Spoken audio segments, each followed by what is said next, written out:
ಒತ್ತಾಯಪೂರ್ವಕವಾಗಿ ವರದಿ ಜಾರಿಗೆ ತರೋದಕ್ಕೆ ಹೋದ್ರೆ ರಕ್ತಕ್ರಾಂತಿಯಾಗುತ್ತೆ, ರಾಜ್ಯದಲ್ಲಿ ರಕ್ತಕ್ರಾಂತಿಯಾಗುತ್ತೆ ಅಂತ ಹೇಳಿರೋದು ಮಾಜಿ ಸಚಿವ ಬಿಸಿ ಪಾಟೀಲ್ ಅವರು.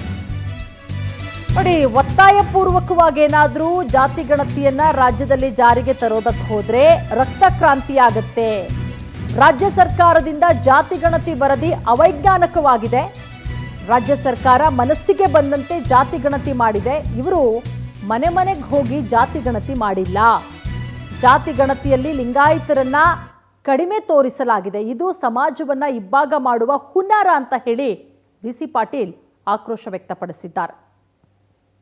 ಪ್ರಾಕ್ಟಿಕಲ್ ಆಗಿ ಎಲ್ಲೂ ಕೂಡ ಗಣತಿ ಮಾಡಿಲ್ಲ. ಈಗ ಉದಾಹರಣೆಗೆ ನಮ್ಮ ಮನೆಗಳಿಗೆ ಬಂದು ಅವ್ರು ಕೇಳಿಲ್ಲ, ನಮ್ಮನ್ನು ಕೇಳಿಲ್ಲ, ನಮ್ಮ ಮನೇಲಿ 8 ಜನ ಇದ್ದಾರೆ ಅಂತ. ಅಂದರೆ ಅಂದಾಜು ಮೇಲೆ ಇವರಿಗೆ ಮನಸ್ಸಿಗೆ ಹೆಂಗೆ ಬೇಕು ಹಂಗೆ ಮಾಡಿಕೊಂಡು ಒಳಗಿಟ್ಕೊಂಡು ಜಾತಿ ಗಣತಿಯನ್ನು ಮಾಡಿ ರಾಜ್ಯದಲ್ಲಿ ಜಾತಿಗಳ ಮಧ್ಯೆ ಜಗಳ ಹಚ್ಚುವಂಥ ಕೆಲಸವನ್ನು ಈ ರಾಜ್ಯದ ಮುಖ್ಯಮಂತ್ರಿಗಳು ಮಾಡ್ತಾ ಇದ್ದಾರೆ. ಇದು ಸಂಪೂರ್ಣವಾಗಿ ಇದನ್ನು ಒಪ್ಪಲಿಕ್ಕೆ ಸಾಧ್ಯ ಇಲ್ಲ. ನಮಗೆ ಜಾತಿ ಗಣತಿಗೆ ನಾವು ಯಾರು ವಿರೋಧ ಇಲ್ಲ. ನೀವು ಜಾತಿ 11 ವರ್ಷ ಹಿಂದೆ ಮಾಡಿದ್ದು ಅಂತ ಹೇಳ್ತಾರೆ. 11 ವರ್ಷ ಹಿಂದೆ ಮಾಡಿದ್ದು ಇವತ್ತು ಹಾಗೆ ಆಗ್ತದ? ಅವತ್ತಿಗೆ ಇವತ್ತಿಗೆ ಪಾಪ್ಯುಲೇಷನ್ ಭಾಳಷ್ಟು ಬದಲಾವಣೆ ಆಗಿದೆ.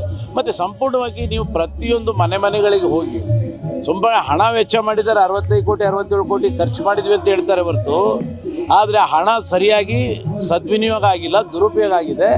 ಎಲ್ಲೋ ಕೂತ್ಕೊಂಡು ಎಲ್ಲೋ ಕಟ್ಟಿ ಮೇಲೆ ಕೂತ್ಕೊಂಡು ಯಾರ್ಯಾರು ಏನು ಹೇಳ್ತಾರೆ ಅದನ್ನು ಮಾಡ್ಕೊಂಡು ಬಂದಾರ ಹೊರತು ಸಂಪೂರ್ಣವಾದ ಜಾತಿ ಗಣತಿ ಆಗಿಲ್ಲ. ಹಾಗಾಗಿ ಇದು ಅವೈಜ್ಞಾನಿಕ, ಇದನ್ನು ಒಪ್ಪಲಿಕ್ಕೆ ಸಾಧ್ಯ ಇಲ್ಲ. ಇದನ್ನು ನಾವು ಖಂಡಿತವಾಗಿ ವಿರೋಧಿಸ್ತೀವಿ. ಪ್ರಾಕ್ಟಿಕಲ್ ಆಗಿ ಎಲ್ಲೂ ಕೂಡ ಗಣತಿ ಮಾಡಿಲ್ಲ. ಈಗ ಉದಾಹರಣೆಗೆ ನಮ್ಮ ಮನೆಗಳಿಗೆ ಬಂದು ಅವ್ರು ಕೇಳಿಲ್ಲ, ನಮ್ಮನ್ನು